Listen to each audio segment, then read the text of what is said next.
I am a very sad man today. The Kilifi deputy governor traveled to Germany. The governor, Amason Kingi, advised him not to travel to Germany. But he traveled to Germany because he wanted the per diem. And when he came back, this guy was advised to self-quarantine. He didn't do that. The governor advised him to self-quarantine. The minister for health in that county advised him to self-quarantine. This guy never heeded to those advice. Then this guy started attending events, funerals in the villages in Kilifi, because he's planning to run for the gubernatorial seat in 2022.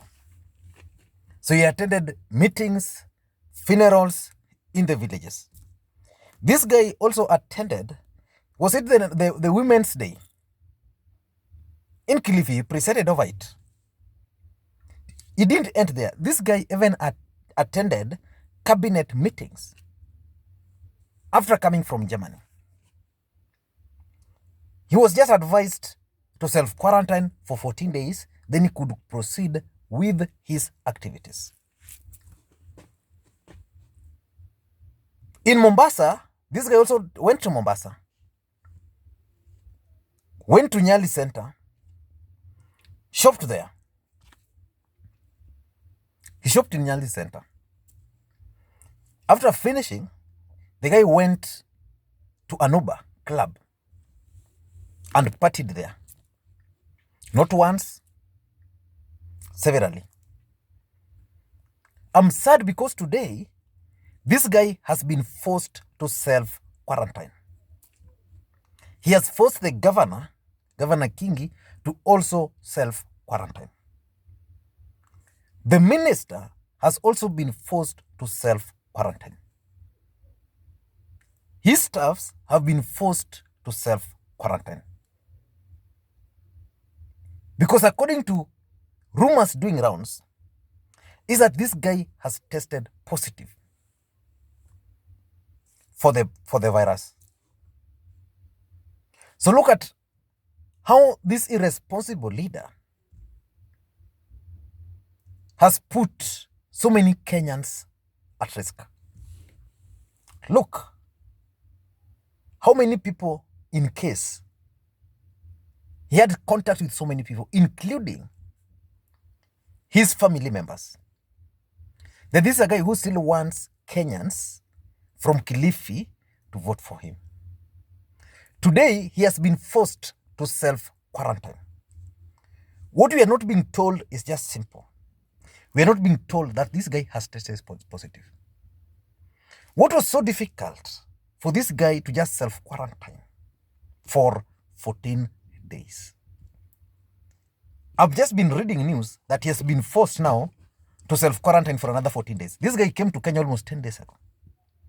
If his test is positive, how many people will be affected? The Kenyan government, under the leadership of President Uhuru Kenyatta, is doing all it can.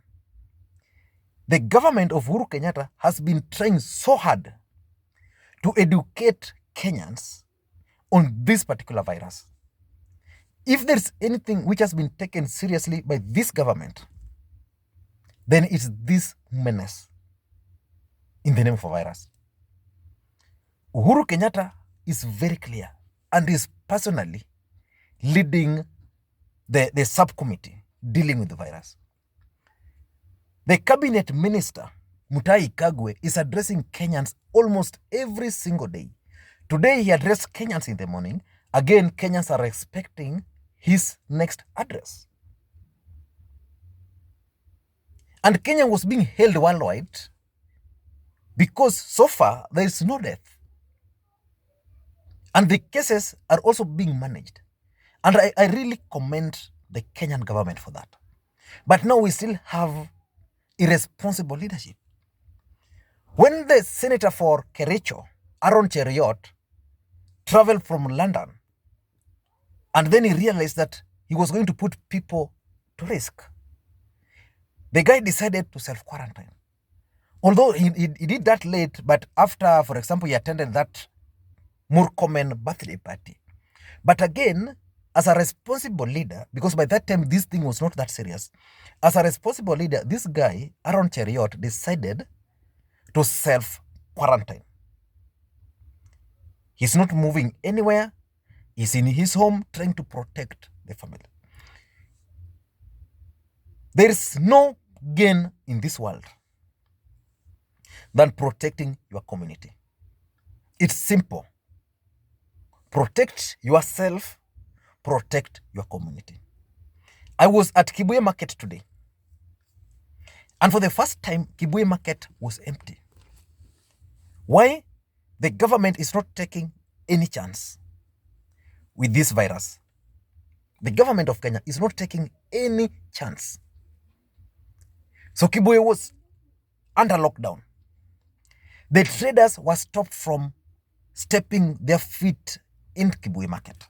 Kibuye Market is one of the biggest open-air markets in this country. So the county government announced that it had closed all those open-air markets, be it Kibuye Market, be it the Jubilee Market, all those open-air markets. They have been closed. Acacia Hotel, I'm told, has been closed because the owners, they don't want people to risk, because there's no need of benefiting when Kenyans are suffering. The government of Kenya is doing all it can. The president even announced measures to make sanitizers cheaper to the ordinary folks. They've even explained to Kenyans that if you can't afford sanitizers, the best thing you can do is to wash your hands using a soap. But here we are, I'm sweating, boss. Okay, I had to put engine on because I was kind of sweating. I had to put engine on. The government of Kenya is really trying so hard to protect the public and to protect the people of Kenya. But we still have a responsible government. Irresponsible Kenyans in the name of the deputy governor messing out the entire population in Kilifi. Sometimes I was telling a friend that Mombasa and Kilifi are at the biggest risk. Why? Because you have so many tourists in Mombasa and in Kilifi. In Kilifi, we have so many Italians there. And you never know. Most of these people, some of them maybe traveled there, some traveled back before this menace became a real problem to the world. But now, a deputy governor, is forcing the governor to self-quarantine. I don't know how many people interacted with this particular deputy governor. I'm a very sad man. Because the government cannot put this kind of measures, all of them, very difficult measures. But at the end of the day, they are going to waste because of irresponsible leadership. I don't know what you think the government should do to this guy. Because Mutahi Kagwe announced clearly that failure to self-quarantine will force someone to go to jail. So if there's one man who should be taken to jail to serve as an example, then that man is the minister, is the deputy governor for Kilifi. That's what I believe. Because if he will not be punished, then other Kenyans will just continue. I was reading somewhere that at the Jomo Kenyatta International Airport and at Wilson, the government has put some measures where you have to sign that you must self-quarantine wherever you go. So if you come to Kenya and you land at JKIA and you are a Kenyan, then you must sign that you are going to self-quarantine. Those measures, in my view, should be enforced by the government. I don't know what you think, but today I didn't really intend to do any video because I'm on transit. You can see my wife ako hapa nyuma. She didn't know I was recording a video. Yeah, so I was not ready to do, but because of this news which I've just read, I had to do it. In fact, the Kilifi county government yesterday announced that they were going to address a press today. They've not done that, but fumigation was being done at the office of the deputy governor.